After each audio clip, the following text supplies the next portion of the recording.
Let's talk about lenses. In today's video, I'm gonna be showing you guys a new lens I recently got, and I wanna share it with you guys and show you guys what I was able to create using it. So the lens I am talking about is the Meike 50mm 1.2 manual lens, and I got it right here. I got it on my S5 because it is an L mount lens.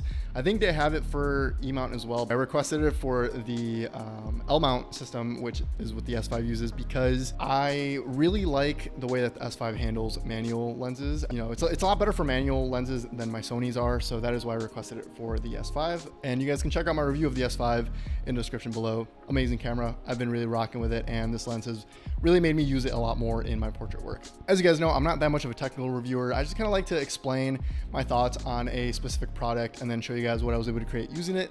So in today's video with this lens, I'll be showing you guys some demonstrations of my style of photography using this lens.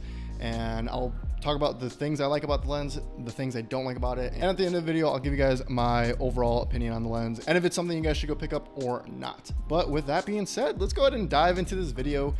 And we'll begin by talking about the build quality of this lens. So obviously build quality doesn't really have any effect on the performance of a lens. So it's not something I like to like deep dive into, but this does have a really nice build quality to it. It is fully metal body, and because of that, it's gonna have a nice weight to it, which just makes the lens feel a lot more like professional. So if you like big lenses, you're gonna like this lens. If you like small lenses, you might not like this lens because it is a little clunky, it is a little heavier, but it does have good build quality. But it isn't perfect. There is one thing I did notice while using this lens, and it is the focus ring. Both of the rings on this lens, the focus and the aperture, are declicked, so you can smoothly scroll through it. However, with the focusing ring, I did notice that towards the edges, it was like a gritty feeling, and it makes focusing in those zones a little hard, but at the end of the day, not something that will ruin this lens for me.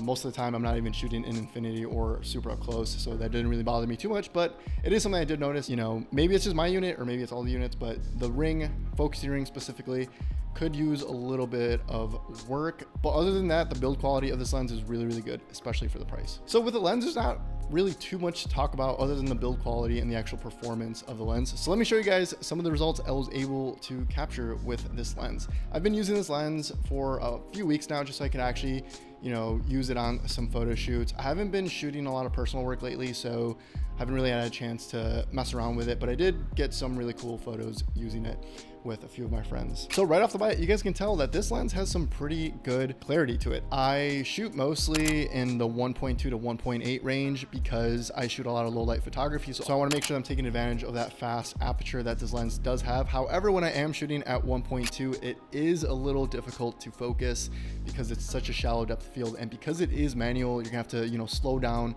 how fast you're taking in photos. But that is actually the reason that I wanted to get it for my S5, because the S5 has really, really good manual focus settings, and it makes shooting with a manual focus lens super easy and a lot quicker than if you were just kind of eyeballing it and guessing if it was in focus or not.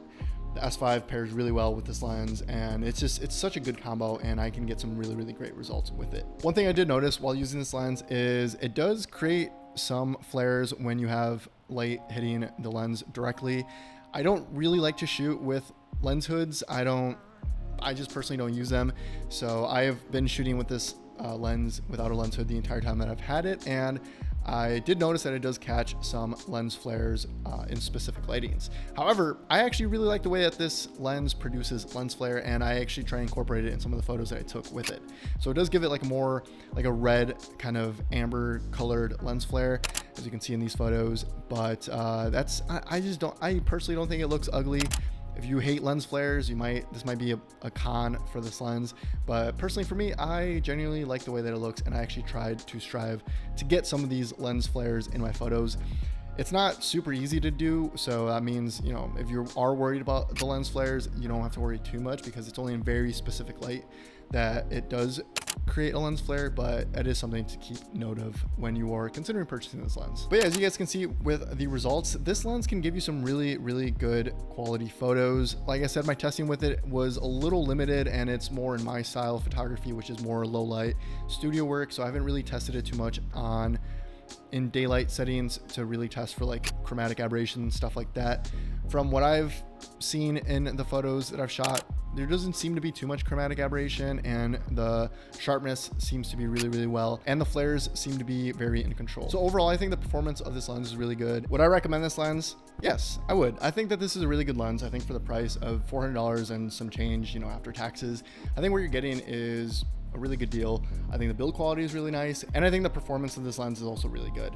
The only thing that I would say you need to consider before you purchase this lens is you need to make sure that you know how to use manual focus lenses and that you're comfortable using them, because if you aren't comfortable using manual focus lenses, you're probably gonna hate this lens. But yeah, that is my overall opinion on the Meike 1.2 manual focus lens. I personally like this lens. It lives on my S5 a lot of the time, and it's one of my favorite lenses to use for portraits currently. If you guys have any questions about this lens, leave them down in the comments below. I would love to answer your questions to the best of my ability. Make sure you check out all my social medias at MoodyDarkRoom. If you guys like my photography, make sure you follow me on Instagram. And if you guys like the video, make sure to subscribe and like for more content, because I will be making more videos soon again.